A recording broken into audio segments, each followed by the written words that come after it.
Savez-vous que vous avez déjà en vous toute la plénitude de Dieu? Actuellement, au moment où vous m'écoutez, vous qui croyez au nom de Jésus-Christ, vous avez en vous, en ce moment même, toute la plénitude de Dieu. Il n'y a rien en Dieu qu'il s'est refusé à vous donner.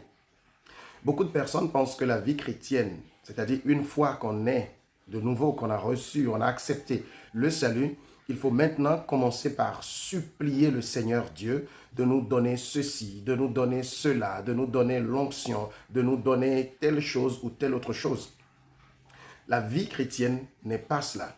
La vie chrétienne consiste plutôt pour nous à commencer maintenant par découvrir toute la plénitude, l'ampleur de ce que Dieu a placé à l'intérieur de notre esprit lorsque nous avons placé notre confiance en lui. Parce que lorsque vous placez votre confiance en lui, c'est toute la plénitude de Dieu qui vient habiter en vous. Regardons ce que disent les Écritures à propos.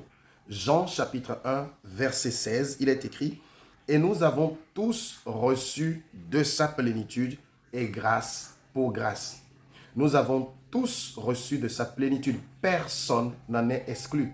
C'est-à-dire quiconque aujourd'hui place sa confiance en Jésus, qui peut se trouver dans ce tous-là, a reçu de la plénitude de Dieu.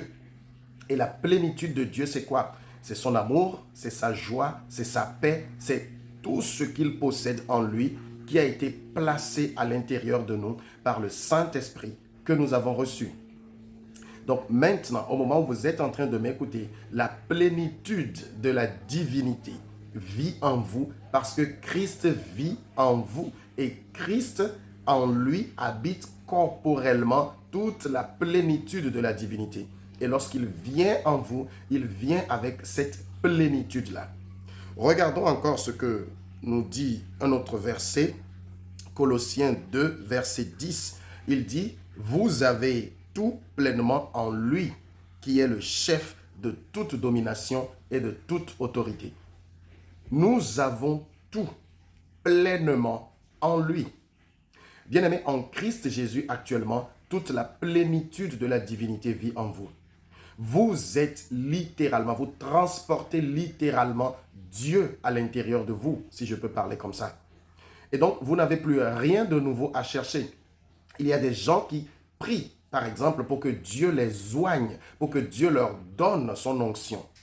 Parce qu'ils ne croient pas qu'ils ont déjà totalement cette onction par le Saint-Esprit qui vit en eux. Est-ce que vous trouverez normal qu'on puisse recruter un militaire qui est supposé défendre la patrie et lorsqu'on l'a recruté, ce militaire va maintenant supplier sa hiérarchie de lui donner une arme, de lui donner des munitions, de lui donner un gilet, de lui donner un sac, bref, tout l'armada militaire. Non, ce sont des choses qui accompagnent son recrutement. De la même manière, lorsque vous êtes en Christ, lorsque vous venez en Christ, vous avez déjà toutes ces choses avec vous. Le reste, pour le militaire, il apprendra juste comment manier ses armes, comment utiliser le matériel qui lui a été donné. Et pour vous maintenant, le reste de la vie chrétienne consiste juste à découvrir tout ce qui a été placé en vous. Bien aimé, c'est puissant. Par exemple, je ne prie jamais pour recevoir l'onction de Dieu. Parce que ce serait injuste que Dieu m'appelle, par exemple, à faire l'œuvre pastorale sans m'avoir au préalable oint. Il m'appartient désormais de découvrir toute l'ampleur de l'onction que Dieu a placée en moi. Et c'est cela votre travail maintenant. Ce n'est pas de venir à chaque fois de dire à Dieu, fais ceci, fais cela, utilise-moi comme ci, comme cela. Non, découvrez simplement tout ce qu'il a mis en vous par votre union à Christ Jésus. Vous transportez littéralement toute la plénitude de Dieu en vous. Alors je ne vois pas pourquoi vous allez vivre comme quelqu'un qui est déprimé, quelqu'un qui n'a personne, quelqu'un qui ne sait plus à quel saint se vouer, avec tout ce que vous avez à l'intérieur de vous. Vous êtes plein de Dieu en ce moment-ci, si vous avez confiance en Jésus. Et pour vous qui ne l'avez pas encore fait, je vous invite à placer votre confiance en lui. Il n'y a rien de meilleur qui peut vous arriver en ce monde. Et vous verrez, c'est plein de vie. Que le Seigneur vous bénisse pendant que vous placez encore totalement votre confiance en lui. Amen.